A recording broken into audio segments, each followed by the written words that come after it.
Now don't quote me on this, but every PSP owner probably owned at least one entry of the Patapon series.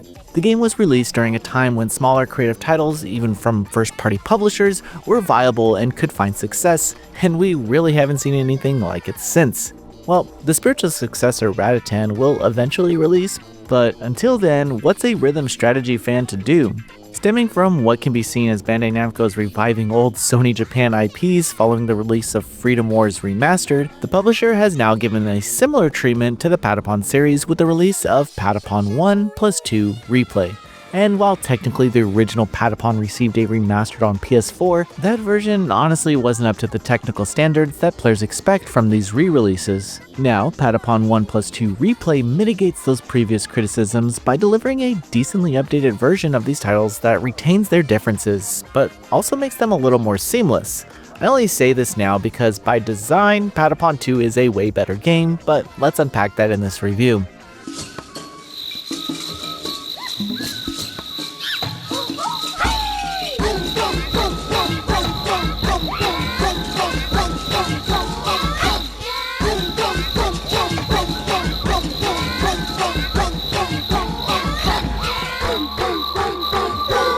At its core, Patapon is about issuing commands via rhythmic drum beats, pata, pon, don, and chaka, all in order to control a tiny army of eyeball-like warriors as they march, attack, and defend their way across various environments. However, this loop is deceptively simple. Play the right 4-beat rhythm at the right time and watch your army respond in kind. And sure, it's a game about timing, but also understanding each enemy patterns and using strategy to overcome whatever's in front of you. Patapon 1+2 Replay doesn't really mess with the foundation of these games, but in this release both titles are available from a shared launcher, and you can exit a title to jump into the other one quickly with the touch of a button. For a series that emphasizes experimentation and replaying levels to build a stronger team, this quick access is very appreciated. It also makes the entire experience a bit more cohesive. Given the similarities between both titles, the developer did a great job here of making jumping from one entry to the other one feel like, oh, I'm just playing more Patapon, and that's pretty cool.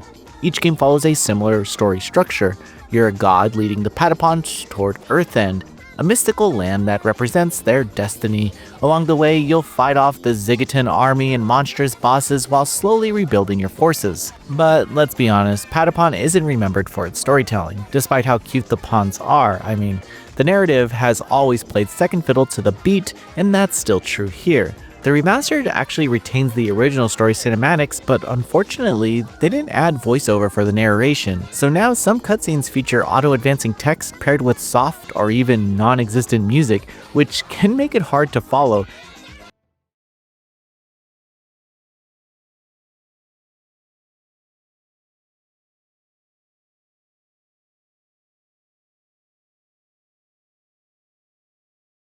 You'll need to read quickly too, or you'll risk missing parts of the story entirely, but okay, it's not that big of a deal. But it does feel like a missed opportunity to modernize the presentation.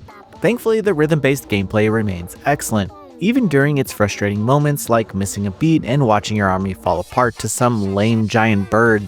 There's still an addictive quality that keeps you coming back for more. The sound cues and visual feedback make it easy to know when you've nailed the command or fallen out of sync, and the game subtly trains you to stay on beat without over-explaining itself. There's even an on-screen guide that you can pull up which shows the beats that you've learned, so you don't always have to remember everything. The original Patapon offers a strong introduction to this gameplay loop.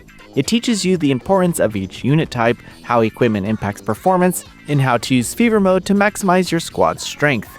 But it's all a slow burn. The late game doesn't evolve much beyond those fundamentals, and once you've gotten into the rhythm, it does start to feel a little thin. It's charming, but basic and almost too much so. And that's why in this case, Patapon 2 ends up stealing the show. While the first game lays the groundwork, Patapon 2 builds on it with confidence. It introduces new classes like ranged magic users and flying units, and allows you to fine-tune your squad with legendary pawns and evolved forms. There's a real sense of customization here that the original lacks. You can mix unit types, experiment with builds, and delve into the details of equipment loadout. It's a bigger, better version of the original formula, and it makes going back to the first game a little harder to sell. Some overlap between the two is unavoidable though. You'll need to play through separate tutorials in both entries at the start of the game, even though they teach many of the same rhythm patterns. It's not a huge issue, but it does drag a bit if you're playing both games back to back. Thankfully, Patapon 2 gets through its early phases quicker and does a better job of tying the tutorials to the game's story progression. Visually, the remaster cleans up things without overhauling the art style. The colorful, minimalistic character designs and environments scaled well to my TV, and the animations looked brilliant. It's not flashy, but it doesn't need to be. I feel like Patapon has always relied on a strong sense of style over technical spectacle. New support features make the experience a little more approachable as well, including adjustable difficulty settings, optional tuning assistance, and the ability to display a drum guide on screen. These tweaks are helpful, especially for those who might struggle with the timing-based mechanics, and they do a great job of modernizing without compromising the original intent. The equipment system has also seen some noticeable improvements. Managing your army is much smoother now, with quick options for optimizing your gear and better navigation for sorting through your growing inventory.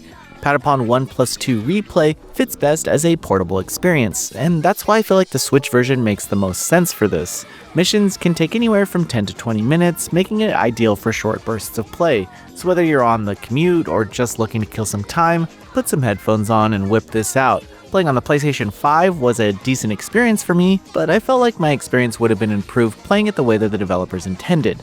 Oh, and the music? Yeah, it's still stuck in my head, and it's going to be stuck in yours. The chants, the drum beats, the sound of your army shouting "Pata-Pata-Pata-PON" as you march forward, this is a soundtrack that gets under your skin in all the best ways, even after hours of play, even after years, even after 10 years, even after a crappy definitive edition that was released on PS4 with frame drops. Never got old. Never got old. Let's wrap this up. Patapon 1+2 Replay is a low-key return for one of Sony's most creative franchises. It doesn't reinvent the series, and outside of some light quality-of-life upgrades, it sticks closely to the original blueprint. But that blueprint still works. The rhythm strategy blend is as fun and unique as ever, especially in the more expansive Patapon 2. This is essentially a comfort food kind of collection, simple, satisfying, and always ready to give you a little push to try again after a failed beat. For rhythm fans, strategy players, or just those craving for something a little different, Patapon 1+2 Replay is worth marching to. Noisy Pixel is giving Patapon 1+2 Replay an 8 out of 10. Thanks for watching. This video is brought to you by our supporters on Patreon. Noisy Pixel is run by a group of gamers providing independent gaming coverage through news, reviews, previews, and more. Check out our Patreon to help support our continued growth, and subscribe to keep up with all our future content.